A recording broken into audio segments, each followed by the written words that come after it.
সৌমিত্ররা বুঝতে পেরেছে যে ওদের দলটা ভালো নয়, আর বুঝতে পেরেছে যে বাংলার যে বঞ্চনা চলছিল, যেটা অভিষেক বন্দ্যোপাধ্যায়, মমতা বন্দ্যোপাধ্যায় বলছিলেন যে গরিব লোকের টাকা বন্ধ রাখা যাবে না, সরকার দিয়ে দেবে, দিয়েছে, কেন্দ্র দেয়নি, আর কাজটা এখনো বন্ধ রেখেছে, ঘরের টাকা দেয়নি, দেবে কিনা জানি না। এটা বুঝেছে সৌমিত্র খাঁ।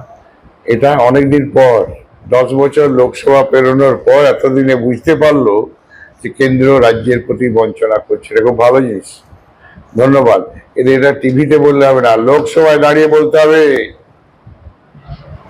লোকসভায় দাঁড়িয়ে বলতে হবে বুকের পাটা থাকলে যে রাজ্যের প্রতি বঞ্চনা বন্ধ করো নরেন্দ্র মোদী। বঙ্গে বিজেপির ভরাডুবি নিয়ে ফের রাজ্য নেতৃত্বকে নিয়ে অসন্তোষ প্রকাশ সৌমিত্র খাঁর। রাজ্য নেতৃত্বের ওপর রাগও নেই, ভালোবাসাও নেই। কেন্দ্রীয় নেতৃত্ব এত সুযোগ দেওয়ার পরেও লক্ষ্যে পৌঁছতে পারছি না। রাজ্য নেতৃত্বকে ব্যর্থতা মানতেই হবে, শুধু টাকা আটকে রাখলেই হবে না।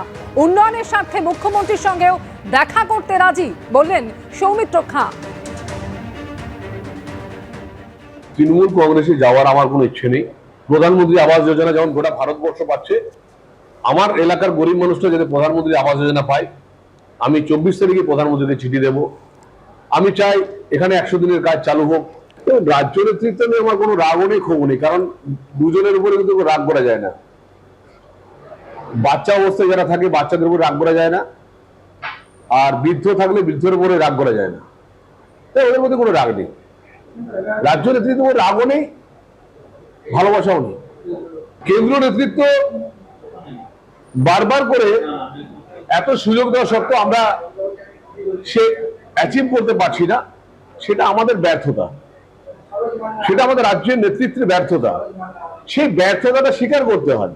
শুধুমাত্র বিরোধীর মতো কথাবার্তা বললেই, আটকে দিলেই, 100 দিনের টাকা না দিলে, প্রধানমন্ত্রী আবাস যোজনার কাজ না হলে শুধু হয়ে যাবে, এটা হয় না। মানুষকে আমাদের অন্যভাবে ভাবতে হবে।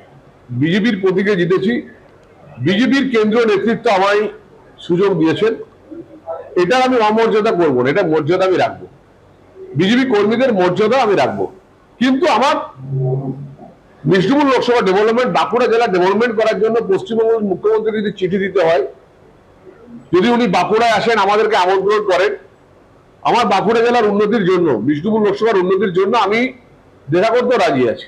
এটা কোনো অন্যায় নয়। পশ্চিমবাংলার মুখ্যমন্ত্রী নরেন্দ্র মোদীর সঙ্গে দেখা করেন, আমার বাঁকুড়া জেলার উন্নতি, বিষ্ণুপুর লোকসভার উন্নতির জন্য আমি পশ্চিমবঙ্গের মুখ্যমন্ত্রীর সঙ্গে দেখা করতে পারি, এটা কোনো অসহ্য নয়।